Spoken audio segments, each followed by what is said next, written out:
Alpharetta Bar Club. I'm here today to show you the difference between using a chair and using a bar on the wall. So in my last newsletter, I'm sending out instructions to install a bar on the wall. It could be like a small bar. You really don't need anything too big. Maybe just like one, you could even just use a foot. If it's really nice and stable, you can just use a foot. So let me show you some differences you can do.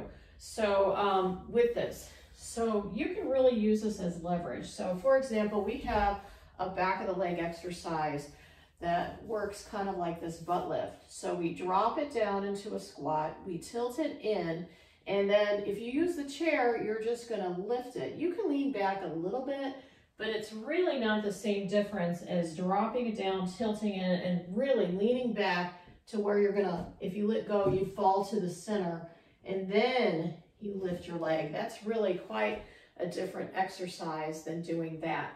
So, and another exercise that you can do with just the bar that you couldn't do, you really couldn't do this in the chair. So you can come up to your toes, come all the way out, and then lean all the way back, and then you're just gonna drop and lift. And you really have the leverage of the bar that you can do that you're not able to do with just a chair. If I lean back, I'd fall over. And so outer thigh exercises too. So normally we do outer thigh like this. We can do up and over, and you're just using the chair. But if you have the leverage of the bar, you can really lean yourself out even more and then lift up that leg. You're gonna feel it a lot more. And then inside out, you're gonna bring your arm up and over, and then you really lean over. So you're just gonna feel it much more through the side of your body if you have this bar as opposed to here. I mean, you're still gonna feel it, but it's just that much more. It's, you really can tell the difference between using that and not. So another exercise that we do in the bar is kneeling. So I like to do feet together, knees apart, and you're just dropping it down and lifting up. If you use the bar, you would really put your knees against the wall and come back and you lean back. And this feels a little safer in your knees. So if you have knee issues, this feels a little bit more ouch on your knee as opposed to doing it with your knees against the wall. It kind of protects your knees, and it really stretches out those quads even more because you're really leaning back. You can't really lean back as much. You can, but it just, it's not the same. You can really lean back using leverage if you have that bar.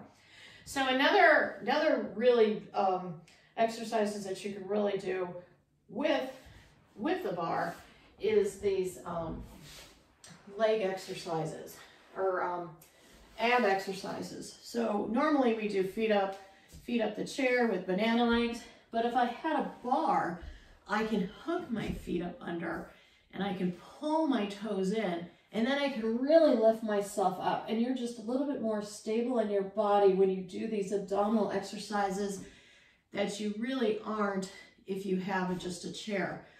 All right, and another abdominal exercise that it's really hard to do without the bar. You can do a lean forward and lift your legs, but if you have the bar, this is a lot better. So this is called escapes, where you have like about a hand distance away, and then you're lifting up the legs, and there's various exercises you can do. And then no escapes is lift up and pull up. So there's really no comparison. You can do these and you can feel them, and they certainly are working your abdominals, but to have that against the wall, kind of feel and look up and really use that leverage is something else. It really does work it a lot more. So another one we can do, standing up, I forgot to go over this one, is stretching. So you can stretch with your bar, with your feet here, and it's good. You're gonna feel it. Your toes are pointing forward. You're still gonna feel your hamstring. But to be able to take your foot and put it right against the wall, and then really to feel this stretch. It just makes it a little bit more different. So those are some of the difference to having the bar on the wall. And you really don't need a big space, just a little space. And to set up this bar, you know, you have that dowel rod and you get these kind of hardware that you would use for railing, for, you know, stair railing. That's really all it is. It's like a stair rail. And it doesn't have to be that far apart. Mine's like maybe like a hand's distance away. You get like this other wood to put underneath to make it more stable. And make sure that it's like hip height. You really don't want it too high because then it's hard to get your leg on for stretching. You don't want it too low because then you're like, you're not stretching, you know. Obviously you wouldn't want it too low because you're reaching over and that's not a very good thing.